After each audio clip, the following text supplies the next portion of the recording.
I'm very happy to introduce Carol, mostly because she introduced me once, and I'm still scarred from it, and so now I get to pay her back. You don't know this about Carol, but this month is her birthday, and Carol, go ahead and stand up.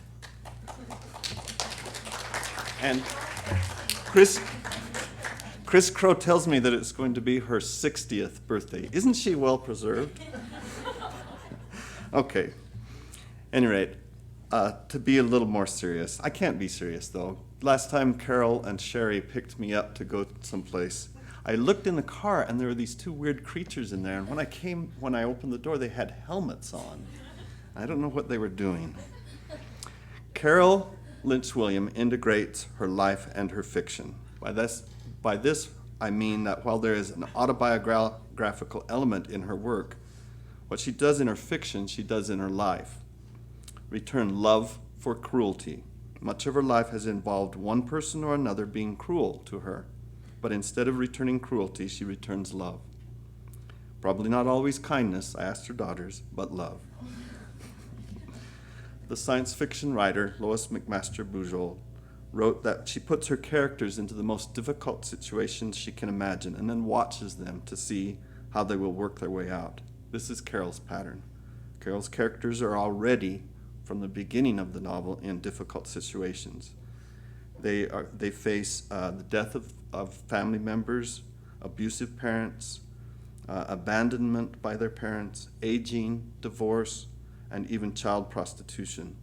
And somehow they face these difficult situations and retain their dignity and their autonomy. And as it says in one of her books, their true colors come out.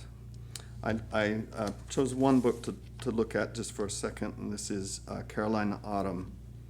In this book and others of Carol's books, children, young women learn that every human is a child of God. They build self-respect, discover how to have solid relationships with family and friends, explore how to deal affirmatively with love and physical attraction, and progress stage by stage through life.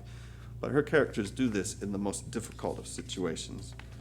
In Carolina Autumn, while it's not one of her most edgy books, it is, even in this book, the protagonist girl manages sorrow at the loss of a loved one, deals with the fear of opening private feelings to another person, verbal intimacy, copes with the fear that someone she loves will stop loving her, confronts someone who is mistreating her, being honest and clear to that person, deals with parents who fight and with divorce, facing the first year of high school, charting one's way through a first love, learning to manage physical contact, dealing with independence from a clinging mother, facing the emotional practical dilemma of growing breasts, which would really be an emotional practical dilemma for me if I were in that case. But we identify with her young women adults because through the most difficult situations, they come out independent and relying on themselves. In Carolina Autumn, the girl realizes one night, she says, lying in bed that early morning, I came to a cold realization. I was going to have to heal myself. And that's what most of her characters realize. Carol has had many honors. She teaches here part-time at BYU, but she has honors and achievements that many full-time faculty don't. She's a 4-time winner of the Utah Original Writing Competition, winner of Nebraska's Golden Sower Award. She has an MFA in Writing for Children and Young Adults. She helped develop the Conference on Writing and Illustrating for Young Readers, which is still going today, and she is in charge of it now, she and Sherry. Her latest book, The Chosen One, has starred review in Publisher Weekly and an Editor's Choice review from the New York Times Book Review. She won this year the 2009 North American Penn Phyllis Naylor Working Writer Fellowship in the Works in Progress category for the novel she's currently working on, A Glimpse Is All I Can Stand. Through this grant, she won $5,000, and the grant is supposed to lend support to talented writers who cannot yet live from their writing, but whose literary works are outstanding for their high quality. This is the same organization that this year honored Cormac McCarthy, Sam Shepard, and Marilyn Hacker. I will stop talking and let you hear Carol Lynch Williams' Florida voice.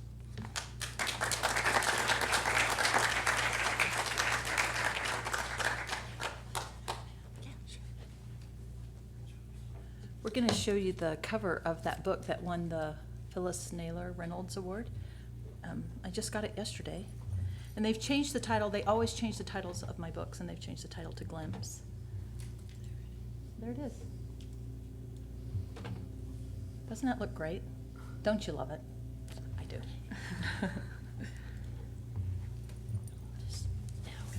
Can this move in? Yeah, just a minute. I'll do it like so. That has to go in here. That has to go in there. And then you just push it in. Now's the time for the dance now. Okay. Okay. Oh, I've never had one dance lesson in my life, and I'll prove it to you later. Okay, I was in the Sizzler in Orem one night. They told me not to mess with the microphone. They told me not to touch it. Don't touch it, Susan.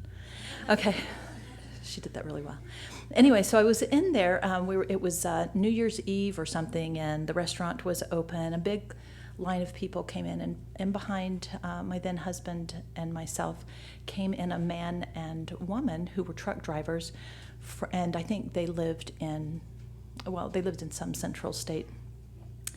And we struck up a conversation with them in line, and they came and sat at the table with us and had dinner with us. And while we were talking, the man leaned across the table to me, and he said, "Are there any Mormons in here?" And I was like, "Yeah, probably. There's probably a few." And then he said, "Well, how many of them do you think have more than one wife?" And I said, "God, maybe all of them. I don't know. I'm not really sure." But that kind of set in my head that I was going to one day write about polygamy. And I had this idea that I would write about modern day polygamy, and that I would show a Latter-day Saint girl and then this polygamist girl. And what ended up happening was there were no Mormons used in the making of this book after all. So I'm just going to start reading from the beginning of my newest novel. This came out in May, The Chosen One. And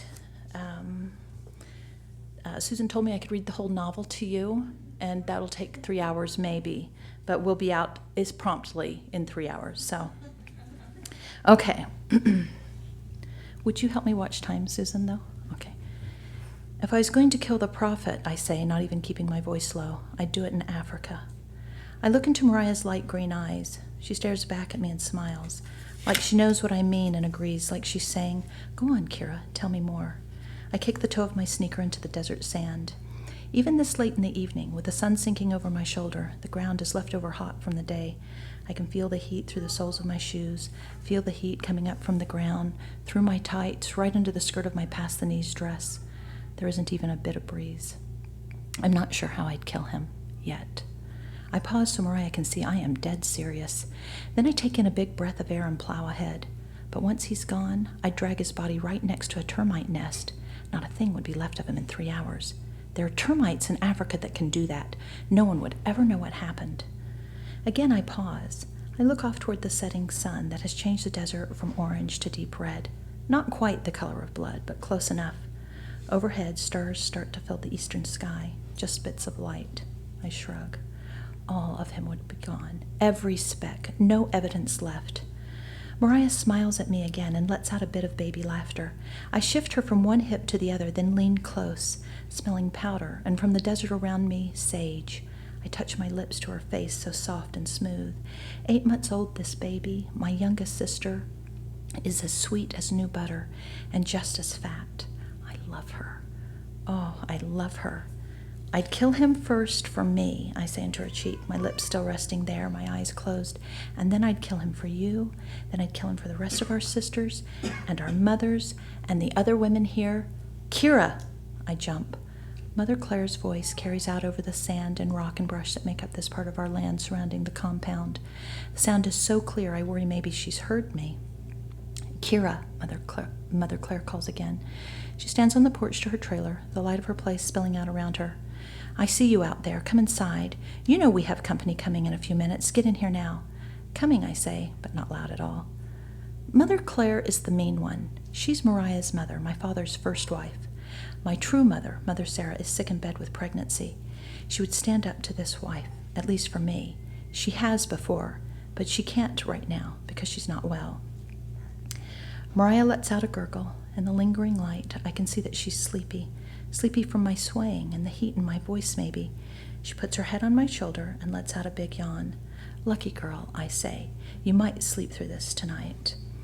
So Kira has one place that she goes. She goes out to the Russian olive trees that are at the back of the property, and she goes out there and stays whenever she gets a moment. But she doesn't have a lot of time. She has a lot of brothers and sisters. I've actually marked up this book so that I didn't really read you the whole thing. But the family is getting ready for a visit from the prophet and the apostles. They're coming to her home that night. And the families each have a trailer of their own. The mothers each have a trailer of their own, and then the children live with their respective mothers. So the whole family is getting ready to gather. Here are my brothers and sisters. Here are my father's children. Adam, 17, Finn, 16, Emily, 15, Nathaniel, 15, me, almost 14, Jackson, 13, Robert, 13, Laura, 12, Thomas, 11, Margaret, 10, Candace, 10, Abe, 9, April, 8, Christian, 6, Meadow, 5, Marie and Ruth, 4, Carolina, 3, Trevor, 2, Foster, 1, Mariah, 8 months, and 2 more babies on the way. We wait, all of us together. Father, all the mothers, all of the children. We girls are dressed in our Sunday best. My brothers are dressed in church clothes too, their ties on, some of them crooked. My hair's braided so tight I feel a headache coming on. Isn't this exciting, Mother Victoria says. The prophet and his apostles are coming. Father smiles. He pulls Trevor and Foster into his lap. Maybe, Mother says, her words spilling out with hope, maybe you have been chosen. Her voice is low, but it's like all 24 of us have heard her. Even Mariah grows quiet. We look at Mother Sarah and then at Father. Now he smiles so big it looks like his face might crack wide open. Hiram says my name's been mentioned, Father says. His cheeks have turned pink. We stare at him. They've talked of us in all the meetings. The timer on the stove goes off, and Mother Claire hurries to the oven, the heels of her shoes tapping on the linoleum. Mother Victoria, she pulls cookies from the oven. Mother Victoria clasps her hands under her chin. They've been talking of us. Are you serious, Richard? That's what Hiram says. Father squeezes a hug around the boys in his lap, and one laughs. He talked to me yesterday, told me we'd get the visit. And he was right, Mother Claire says from the kitchen. She almost smiles. All of a sudden, I'm excited too. Anyone can see the prophet and apostles are blessed. They have real homes. They have nice cars. Maybe, my heart thuds with the thought, maybe things are changing for us. Maybe I was harsh to wish the prophet dead. I've been faithful, Father says. He looks around the room at his family. I have been a faithful disciple. I am warm to the teeth at my Father's smile. My good Father. I look out the window that faces east, out over the desert. The sky is almost black now. Emily, who is not right in her mind, and who would be the oldest sister if she were sound, wanders around the room. She touches each of us, squished in tight together on the head. Duck, duck, duck, but no goose, because there is no running or playing. We are waiting for the prophet. We are waiting for God's anointed. While I watch my mothers, while I gaze at my father pink-cheeked with hope, while I listen to my siblings all around me, I am struck to the center with worry. I squeeze my eyes shut. I have doomed my family. I know it right that second. It feels like someone has dumped ice all over me. It feels I am right at that moment covered with snow. My father is pure, my mothers, my brothers and sisters, Emily for sure. But me? I've planned to kill someone. No, not someone. I have planned the death of the prophet, God's anointed, God's chosen. And there's more, so much more. Without thinking, I stand. Duck, duck, duck, Emily says. She reaches for my head. Sit, Kira, Mother Claire says. She's by the sink, wringing out the washcloth. We're waiting for God's chosen. I have to go, I say. Kira, Father says, whatever it is can wait. No, Father, I can feel my face turning red, my sins on my cheeks. They're for everyone to see. I need to leave for now. You can tell me what happens. Prophet Childs won't notice I'm not here. Mother Victoria, all full of gasps, says, he notices everything. He sees everything. He would know if you weren't with us. Kira Lee, Mother says, and her voice is soft in this room full of my family. Be obedient to your father. Yes, ma'am, I say, and flop back onto the sofa. Then under my breath, where not even the closest sibling can hear me, I whisper, God in heaven, forgive me, forgive me, forgive me. It becomes my chant. I cannot curse this family. Okay, it's not just the planning to kill Prophet Childs. There's more. There's lots more. Squished between my sisters, I try not to think of my sins, but they are all in me. I know they are there. First, there are the books. Finding the library was an accident. Prophet Childs would never let one of us check out books from a public library. We have our beliefs, he said. We have our God-given freedoms, and no one is going to take that away by brainwashing us with Satan's teachings. Past the edge of the compound, past the fences, past the river, off our land, headed away. That's where I was, looking off to the north in Florenton. I remember the day clear, August 13th, a late Wednesday afternoon, hotter than fire. So hot the spit dried up in my mouth. So hot that when I stared at the empty road, my eyes felt like they dried up too. My work at home with my mother and with the other mothers was done, at least for a while. The quilting and helping with the laundry and working on dinner and even piano time. So I stood there. Just stood there, and then I heard something coming down the road behind me, the road that eventually runs in front of our compound. And here comes the Ironton County Mobile Library on wheels, rolling along, headed down toward Florenton, kicking up red dust behind it. Why, as it got closer, a shiver went right down my arms, even though it had to be 1,000,000 degrees standing out there in the desert sun. The library on wheels went clunking past, coming from the south, and the man driving it, clean-shaven face, ball cap pulled down low on his forehead, he nodded at me. My heart just about leapt through the bones of my chest. I gave the driver a look, a squint-eyed because of the sun and his nod. Who did he think he was, nodding at me like that? I stared him right in the eye, even though the prophet would have said it was a sin to look at a Gentile in the face. But seeing that van, that nodding driver, did something to me. I don't know what or why. The next day, same time, I went there again, rushing through chores and piano practice and helping the mothers, past the compound, past the fences, past the river, off our land, and a good long ways away. I waited and waited. No truck. So the next day and the next and the next until a week had passed. And here comes the truck rolling along again. Wednesday afternoon. Same man driving. He nodded. Again. My heart thumped. I squinted, looked him dead in the eye. Third week, he stopped. Dust billowed up around us. I could taste the dirt, crunched his hand. He rolled down the window. You want a library card, he said, adjusting the ball cap he wore. It wasn't even a question. And I nodded, like he had done to me these past weeks. You can take 4 books out at a time, he said when I inched my way into the not the trunk, that's a different book. As I inched my way into the truck, cooled by fans and air conditioning. I'd never seen so many books, never. The sight made my eyes water, tear right up. 4, I said? There was that sand on my tongue, gritting between my back teeth. 4.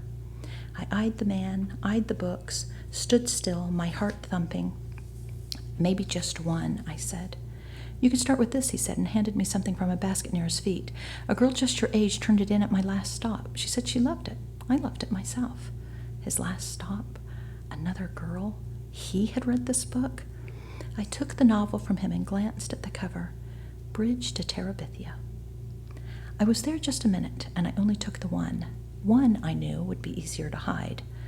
But oh, how my life changed with his stopping. My life changed when I started reading. I was different with these sinful words. Who was this Catherine Patterson? Who was this Jessie and Leslie? People the writer knew? I hardly read this book fast enough. And when I did, when I got to the end and Leslie died and Jesse was left alone without his best friend, I cried so hard that coming in from my hiding place, my tree, the book stashed in the branches high in the prickles, Mother Victoria said, "Where have you been, Kira? I needed help making bread." Then she looked at my face and said, her voice all worried, "Honey, what happened?" I couldn't tell her a thing. Not about Leslie or Maybelle or Jessie all alone. I couldn't tell Mother Victoria a thing about drowning or running or painting. Instead, I threw my arms around her waist and said, "I love you so much, Mother Victoria." My sins. A plan, books, and a boy. There's a boy. Oh, I am carrying the weight of what I have done. Mariah reaches for me. I look the other way. I'm too nervous to hold baby Mariah. I grip Laura's hand and try not to think what I have done, keep my prayer chant going. Everyone whispers together, all dressed up on a Tuesday evening, hair smoothed with water and braids. Mariah, quiet, holds her hands to me still. I get to my feet again. "Kira," Father says. Mother Sarah looks at me. "Are you feeling okay, honey?" I stop mid-sentence. I want to what? Leave, stay, run, hide?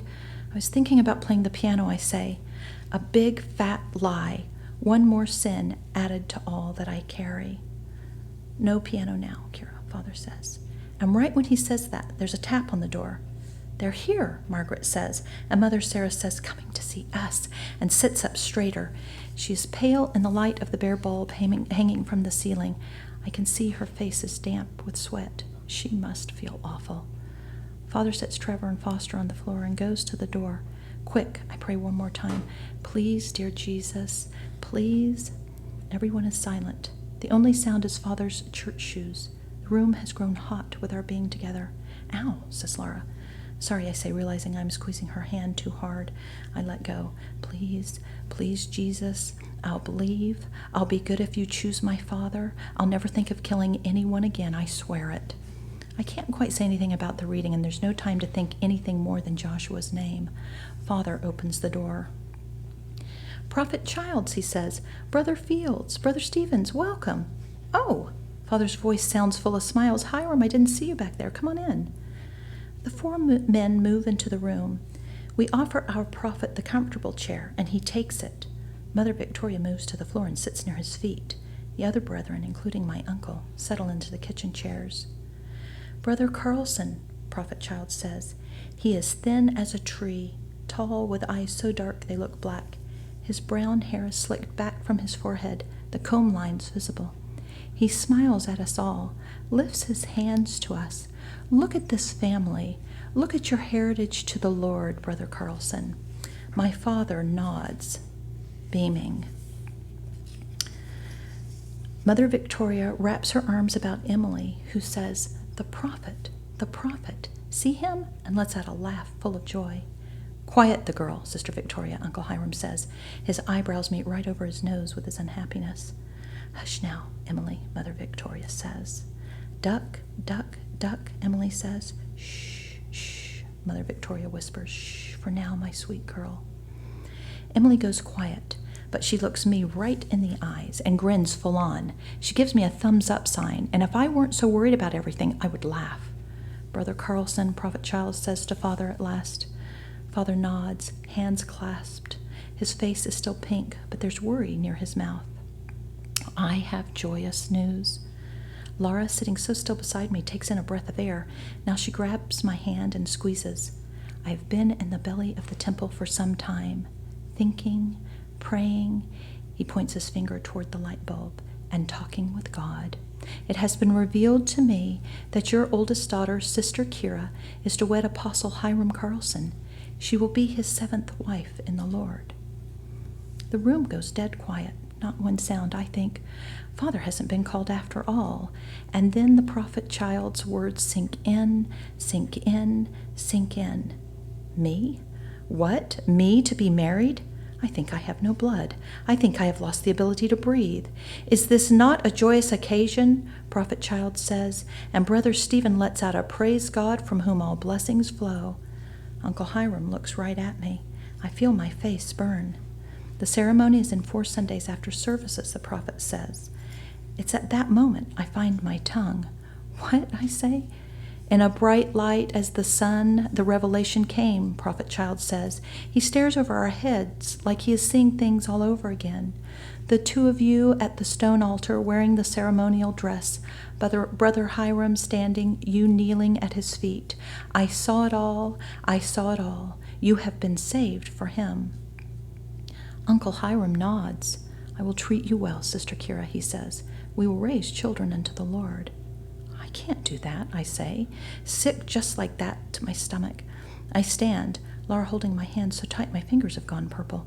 When I look into her face, I see her eyes are filled with tears. I glance at Mother Sarah. She sits up straighter in her chair. Father says, Prophet Childs, I think there must be some misunderstanding. This man is my brother. I shake free of Laura, step over my brothers and sisters whose faces are pale and seem like floating balloons. Duck, duck, duck, Emily says. Mariah lets out a bit of a cry. Does she feel what I feel? I turn and she reaches for me, but it's like I look at a photograph, one that changes. I see her face collapse when I back away, see her little mouth open wide, hear her start to cry. Brother Fields reaches for me as I turn to run, grabs the sleeve of my dress, but I slap his hand away and hurry out into the darkness. Mariah's voice follows me. Wait, someone calls. Mother Claire? Then hush, baby, you hush now. How can this be? Is it for my sins? Have I punished us all for my thoughts, for the books and Joshua? Just like that, I'll be marrying my father's brother. Just like that, I'll be marrying my own uncle. How much time do I have? Okay. So I'm going to jump ahead to the second part of the novel. And 50 pages has passed. And a lot of the story is told in present tense, where this thing that Kira is going through, and then in past tense, and so that's why you have a lot of building of the story, so that you know how all of this stuff has happened, and blah blah blah blah blah and whatever. But anyway, so in this next part, Father has gone to see the prophet and try to get things taken care of so that his brother doesn't marry his daughter. So I'll read this next part. This is actually Sherry's favorite part of the novel, and so I am reading it for her. Sherry, would you like to stand? You're turning 60 soon too. Hi. I was talking to Elise. I didn't hear words you said. Okay. One of my other good daughters showed up. Only 3 of my daughters are here. The other 2 don't love me, or they'd be here too. So anyway, so what happens is Kira's just come back into the house. As soon as I see his face, as soon as I see Mother's face, I know that Father's request has been denied. They sit together on the sofa. None of my sisters are near. They must be at another mother's house. I fall on my knees at my father's feet. I can't do it, I say. I can't, Father, I can't. He says nothing, just places his hands on my head. He smooths my hair. I hear my mother cry. And just like that, there's a knock at the door. Please don't make me. I crawl up on the sofa next to him. He wraps his arms around my shoulders, kisses my forehead. Mother answers the door. It's Uncle Hiram. He's dressed in blue jeans and a long-sleeved shirt. The shirt is buttoned all the way to the top. 2 things, he says, before any of us say a word, holding up his fingers to prove it. I am here for 2 things. I listen. Number 1, Sister Kira, I'd like to have you over for dinner, a date, so we can get to know each other better tomorrow. Sorry. He doesn't even wait for me to answer. A date? And number 2, where's the baby from last night? Father stands now, loosening his arm from around my shoulders. Mariah? Father says. Screaming like that, Uncle Hiram says. And in front of the prophet. It was too much, Richard, too much. She's not even a year old, Mother Sarah says. Uncle Hiram looks at my mother like he could slap her. Don't speak, Sister Sarah, unless I have spoken to you first. Mother says nothing, looks away from my uncle. Get the baby, Sister Kira, and her mother. You may leave, Sister Sarah. Why? I say. He doesn't answer me, but Father says go, and I go. Mother Claire, mean as she can be, turns white when I tell her Uncle Hiram wants Mariah and her. Oh no, she says, oh no. Mariah's asleep on a blanket in the corner, a small fan turned on her. She wouldn't stop screaming after you left last night, Mother Claire says. She bends over, her big belly in the way, and lifts Mariah. Come here, baby, she says, her voice gentle. What do you mean, I say. I couldn't calm her, Mother Claire says. Her face has gone red now. No one could. She wanted you. We leave Mother Claire's trailer. I wish I could feel a bit of pride in Mariah wanting only me, but this cannot end up good, not as scared as Mother Claire is. Mariah has settled back into sleep on her mother's shoulder. We go into my home, where Father and Uncle Hiram stand side by side. I'm not sure where Mother Sarah has gone. I saw more than I could bear, he tells Father. More than I can bear, he says to Mother Claire and me and sleeping Mariah. She was just tired, Mother Claire says. Do not, Uncle Hiram says in such a loud voice that Mariah awakens and begins to whimper. Do not speak to me. Father's hands are clasped, and I can see the knuckles are white. Looking at their faces, I can see how these two are related. The same color eyes, the same color hair, the same jawline, but that is where they change. Strip her down, Uncle Hiram says. He talks to me. Me! Father stands near his brother. At first I think Uncle Hiram is talking about Mother Claire. Then I see he means baby Mariah. All of a sudden I see he is here to teach my father to be a better disciplinarian. You're soft, Richard, Uncle Hiram says right as I realize why he's here. Soft. Mariah opens her mouth in a yawn, rubs at her eyes. Father says, strip her down, Kira, do it, like Hiram says. Father, I say, please, no. My father can't look at me. He doesn't spank us like some of the other fathers do. He seldom raises his voice at us. He hugs us, loves us, laughs with us. Kira, he says after a moment, please be obedient. This is an apostle of the Lord. I take Mariah from Mother Claire. I take the baby on my hip. She smiles right at me and reaches for my face. Water, Claire, Uncle Hiram says, and ice. No, I'll stop there because I actually went over. I'm sorry. I'm done. Is that good enough? Do I stand here? Sorry about that. When Susan said I had 10 minutes left, I thought she meant 10 minutes plus 10 minutes. I won't tell you how I do math. You still have 5 minutes on your 10 minutes. I have 5 minutes on my 10 minutes before the class is open? Yeah. So, or before No, questions? see, 10 minutes and then there would still be 5 minutes. Oh, do you want me to finish reading that part, or do you want to ask questions? What? I'm only going to ask that one boy right there, and he said yes, so okay. Sorry, so this is how Sherry and I do math. We can't do it at all, as you can just see from that. 5 minutes, then there would still be. Okay, so I leave for 5 minutes, and then there's still 5 more minutes. Okay, where was I? You were ice. Water and ice.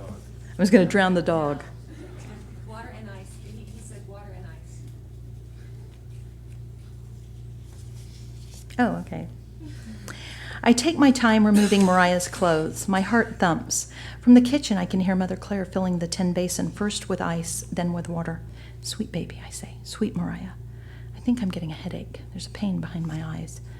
Mariah's naked in my arms. She pulls at my bottom lip and lets out a gurgle of a laugh. Cover her nakedness, Kira, Uncle Hiram says. His Adam's apple bobs up and down. You know nakedness as an abomination before God. I got that line from Chris Crow. I wrap the baby the best I can in her clothing. Take her to her mother, Uncle Hiram says. Mother Claire stands in the doorway now. Water drips from her hands to the linoleum. I jostle Mariah. No, wait, I say, please. Take her to Sister Claire, Uncle Hiram says. Mother Claire doesn't move, neither do I. Claire, Father says. I can almost not hear him. It's like his voice and body don't go together. I see his mouth move, but I don't hear hardly anything. Uncle Hiram grits his teeth so hard it's like he grinds sand between them. She's quiet now, Mother Claire says. Look how good she is. Speak only when I speak to you, Uncle Hiram says. Mariah turns to me. Her eyes go squinty with her smile. Her bottom lip is fat and wet. I lean in to kiss her just as she opens her mouth to laugh again. I catch nothing but air. Discipline, Uncle Hiram says to Father, is God's way to raising righteous children. That's another Chris Crow line. It's a way you can move up in leadership. I've been telling you this for years, Richard. He shakes his head as if this is the one thing that has kept Father from advancing in the chosen ones. Words jumble in my head. Panic sets in. I can feel it all along my skin, the panic crawling over me. If I run right now, I think, holding Mariah close, maybe, just maybe, I can catch up to Patrick and the Ironton County Mobile Library on wheels, and he can drive Mariah and me somewhere, anywhere. The words tumble in my head as I try them out to see if they're possible. Mother Claire holds her hands out to take the baby. They tremble. She won't look me in the eye. She won't look at Father or Uncle Hiram in the eye either. She cuddles Mariah to her chest. Her belly supports Mariah's bare bottom. Deliver the punishment, Uncle Hiram says. He glances around the room. I don't know what he's looking for. Everyone else has been sent away. but I can see by looking at his face that he is disgusted with my father. His teeth just works. There's an empty space where his tooth should be. Will he end up spitting ground teeth into his hand? You can do it, Kira, Uncle Hiram says to me. I look at Father, my eyes wide, then I shake my head. Why me? Just do it, Uncle Hiram says. But this I will never do, ever. God and our prophet teach us. I won't listen. Kira, Father says. He touches my arm. Your uncle is an apostle of God. I've trained my own, Uncle Hiram says. I know the way. God directs. You'll do this when you are my wife. You'll do it now. Mariah laughs at her mother. Take the baby, Kira, Uncle Hiram says. His voice is sharp as a knife, filled with anger. But I don't care. Administer the punishment, he says. I won't, I say. Now, he says. No, I say. Never, I say. Claire, Father says, you'll have to. Mother Claire's eyes fill with tears. Richard, she says. In all my life, I have never heard her this upset. She's new to me. Richard. Please, Claire, Father says. Mother Claire covers Mariah's nose and mouth tight, so there is no leak. Then she dunks Mariah in the cold water bath, all the way under, holds her there. Mariah kicks. That baby struggles. Stop! My voice is a shout. I grab at Mother Claire. Father pulls me back. Lift her, Uncle Hiram says. I hate him right now. I hate him. Mother Claire has tears on her face. I didn't even know she was crying until she lifts her child. Mariah's screams shatter the air. Again, Uncle Hiram says, no.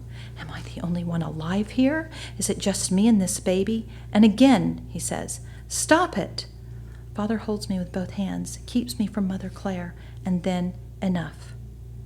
Control your family, Richard, Uncle Hiram says. He looks right at me, all of them, and leaves without shutting the front door. Now, Kira, Father says, dress the baby, please. His voice shakes.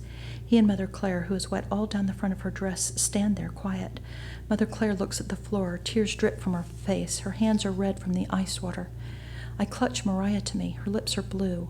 Her crying is just gasps now. She kicks, trying to catch air.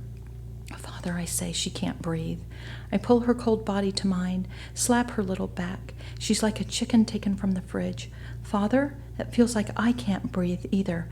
I give Mariah a small shake. Mariah? Father steps to me, pulls Mariah from my hands, blows in her face. He has lost all color. Mariah's lips are dark blue, like the sky before the sun sets. Richard, Mother Claire says. Now her voice is loud. She's not breathing, Richard. Her voice goes high. Her eyes are wide. She grabs at Mariah. Now I'm really done.